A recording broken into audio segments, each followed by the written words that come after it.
From the Holler, the podcast that nurtures a life of purpose and presence, taking you on a transformative journey of healing and soul discovery from a farm in the North Georgia mountains where we've been sharing spiritual messages for over a decade. I'm your host, Vikki Fraker, a dedicated life coach, spiritual healing guide, and a student of life, here to help you live an awakened life and take you on an unlearning journey. And I'm Amanda Augustine, your curious companion. Together, we'll dive deep into conversations that challenge old beliefs and nurture your connection with your truest self.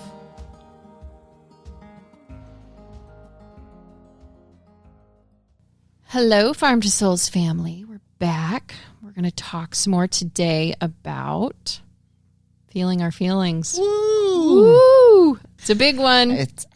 Most everything is a big one, right? I know. We like to tell ourselves that, but yeah.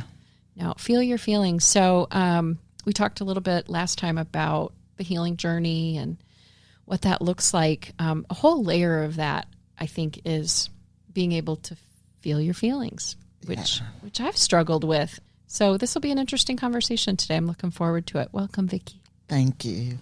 It's where are we taught to feel our feelings? Like, we're in recovery, it's like, feel your feelings, but don't drown in them. It's like, all right, well, where do you learn to do that shit at? Like, who teaches you what is a healthy way to feel your feelings? Because I didn't take that class in school. I did not either. Oh, no. What are we going to do? I know, right? So it's a skill that you learn through practice, because I just believe that however you process your feelings is usually based on whatever was modeled for you.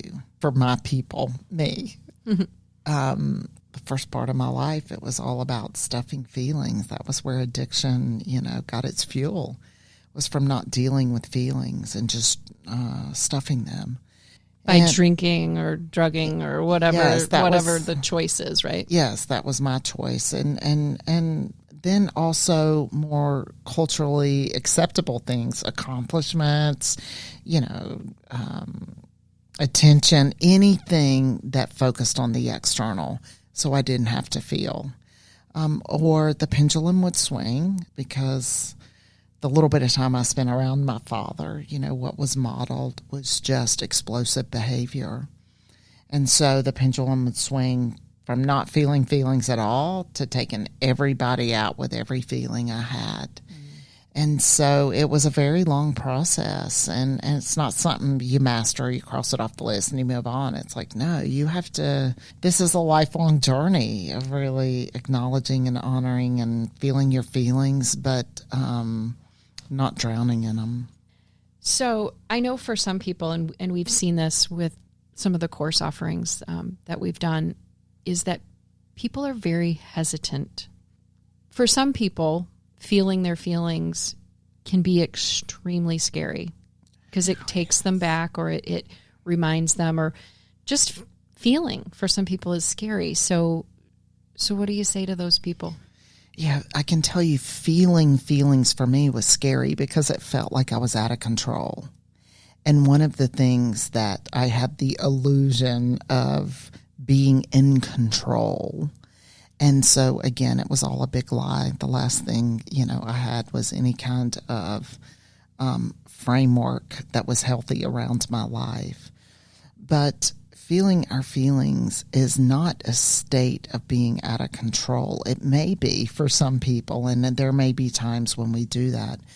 But for me, what I continue to learn, and Pat, my therapist mentor, keeps helping me see, is how can I feel my feelings as they move through me without drowning in them? But if I don't feel my feelings, they don't go away. We have, again, this false belief that if we don't feel it, it just evaporates or goes somewhere. And it doesn't. It's energy. It's all energy. And when we have feelings that we don't allow to move through us, for me, it starts becoming pent up energy that I'm trying to keep a lid on. And it takes a lot of energy to keep the lid on it. You ain't kidding, sister. Which also takes away from the energy of you living life because you're trying so hard to keep a lid on it. Keep the lid on it. Somebody said to me once, if you're not feeling your feelings, where do you think they go? Yeah. And I really had to stop because I know where they go with me. They go to my lower back. Mm-hmm. They go to my heart. Yeah. You know, it's that heaviness. Anxiety starts to come into play. So moving through those as you feel them. Can you tell us what that looks like, Vikki? Because I know you have an example. Well, possibly. If you don't, you don't. No. Because I mean, for some people, they won't understand. Like, moving through your feeling. What does that mean? So first, okay. So what does it look like? It looks different for different people. I will tell you what it looks like for me. I am a big spirit. I have big feelings. I am a big girl. I have learned that is not a curse, but a gift. The bigness of all that I am. Which also means I have really big feelings a lot of the time.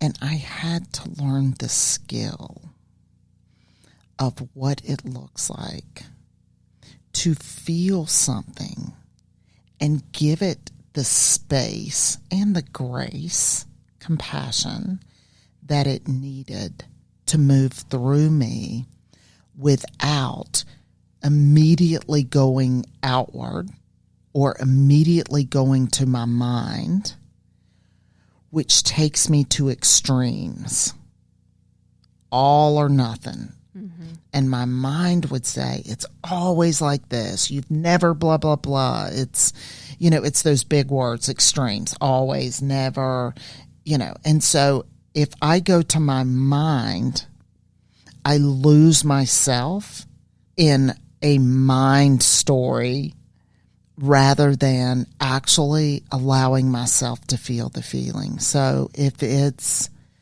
anger, if it's sadness, if it's deep grief, if it's loneliness, for me, it's really creating space and getting curious, almost like offering the feeling a chair to come sit down. I know that sounds weird, but it's almost like, I see you're here.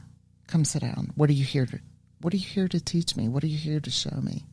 What do you need? What are you pointing to?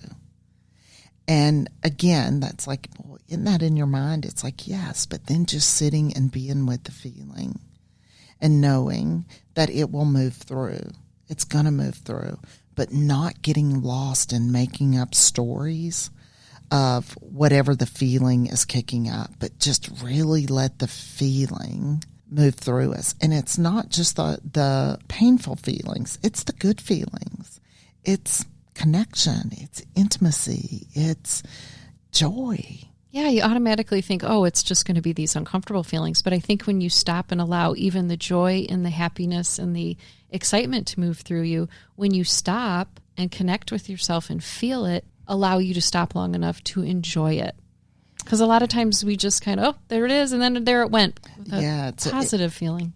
Yeah, Brene Brown says, like, when you numb out, you don't just numb the hard feelings, you numb out the good feelings, the joyful feelings too. So checking out or not feeling or numbing, whatever your words are, they actually steal life from us. And so the whole point of feeling our feelings, I think, for me, is to open up a depth within me that not feeling my feelings cuts off. Again, I talk a lot at the farm about clean links. Yes. And a lot of my old school stuff came from Wayne Dyer in the 80s. I talk about it all the time. But one of the things he said one time is, we're all connected. And at the time, he was talking about to God. This was later on in his journey, but he was talking about we're all connected to each other and God. The question isn't, are you connected? The question is, how corroded are your links? And what he was explaining, and I just love that. So my friend gave me some wooden links that are about 5 or 6 feet long that we have hanging in the barn. It's just that reminder we're all connected. The question is, how corroded are your links?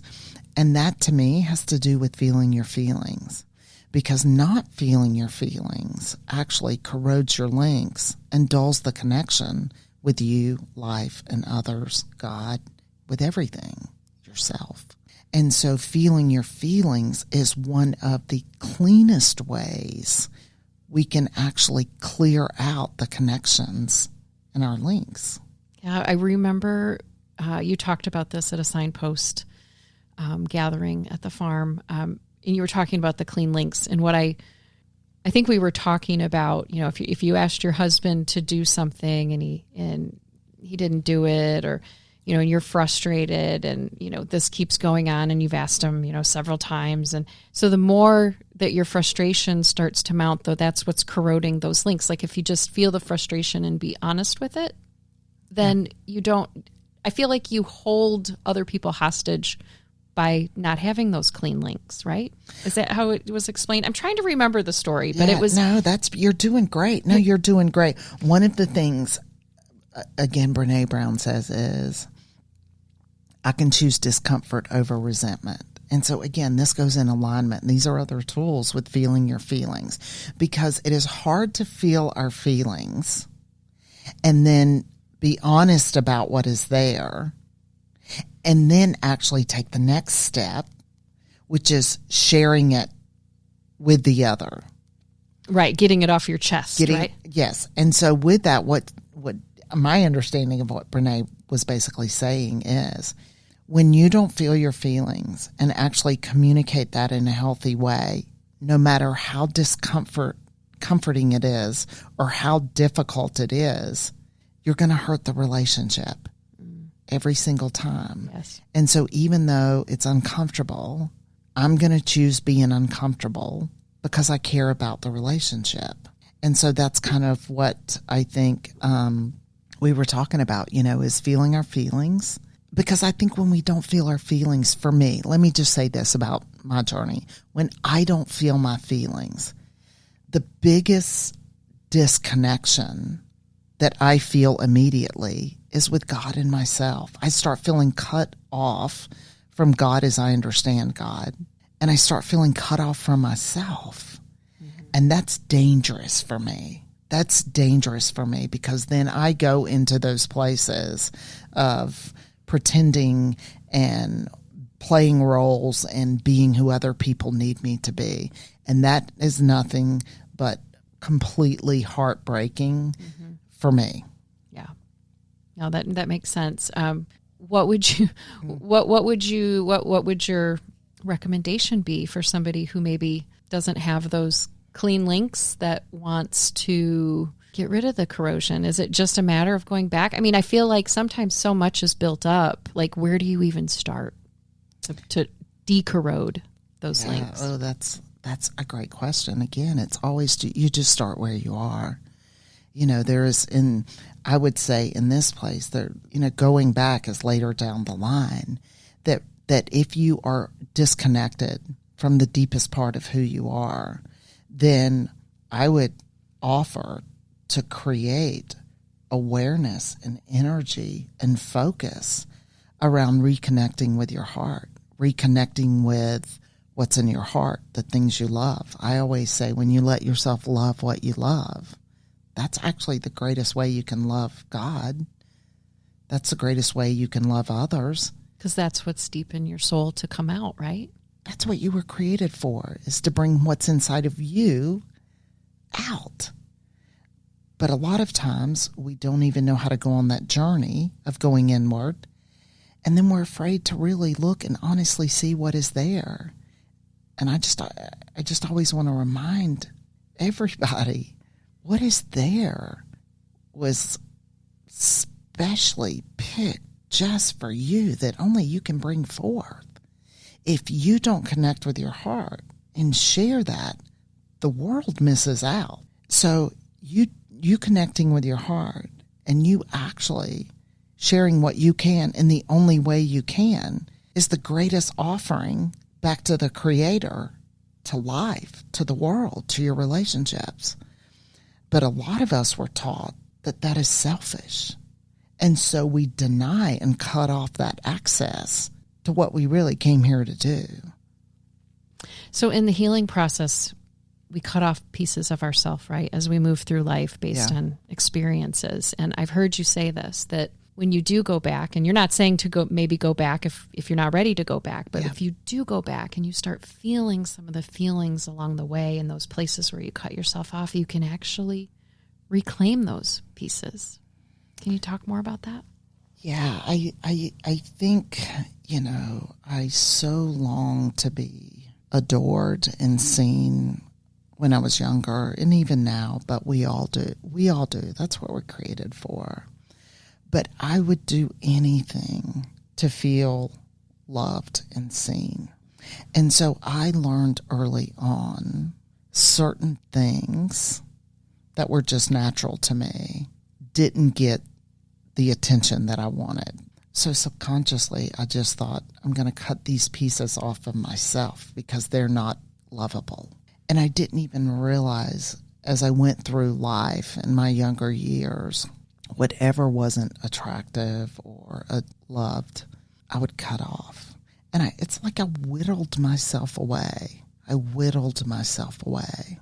And so this healing process that I've been on for some time now and continue on, one of the things that Pat and I first did is, no, you need to go back, Vikki, was what she said. And I was like, oh, mother. Don't make me. Who wants to go back? It's like, oh, God, that was a long time ago. Like, what? And at that time, I'd had 23 therapists. And I said to her, if I have to tell my story one more time, I would rather die than tell my story one more time.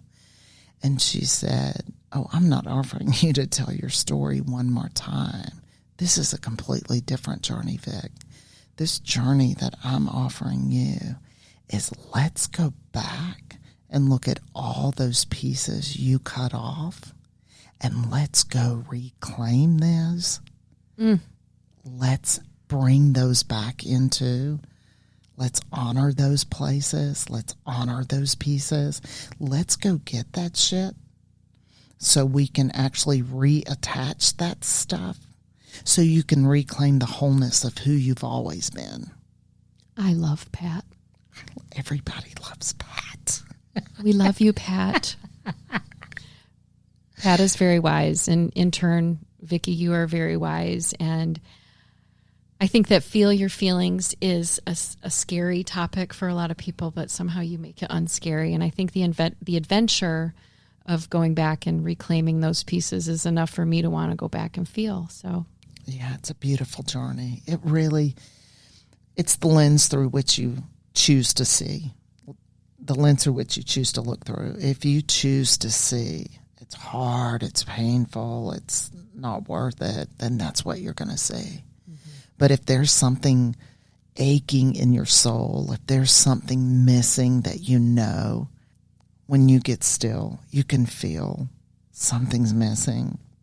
It can be an incredible adventure with other kindred souls to go back on a journey and reclaim those pieces that you so willingly tossed aside for other people. Mm-hmm. It's a beautiful, beautiful journey. I love it. Well, Vikki, we're going to end it here today. But as always, love coming out to the farm and having awesome conversations with you. Thank you for joining us on another episode of From the Holler. We hope our conversation today has offered valuable insights on your journey towards healing and soul discovery. Stay connected with us on social media. You can find us on Instagram or Facebook at Farm to Souls, farm the number 2 souls, or visit our website at farmtosouls.com. Together, we can create a community of individuals dedicated to nurturing their spirituality and awakening to the gifts of this life. As always, thank you for allowing us to be a part of your journey. Stay curious, stay open, and remember, you're not alone on this path.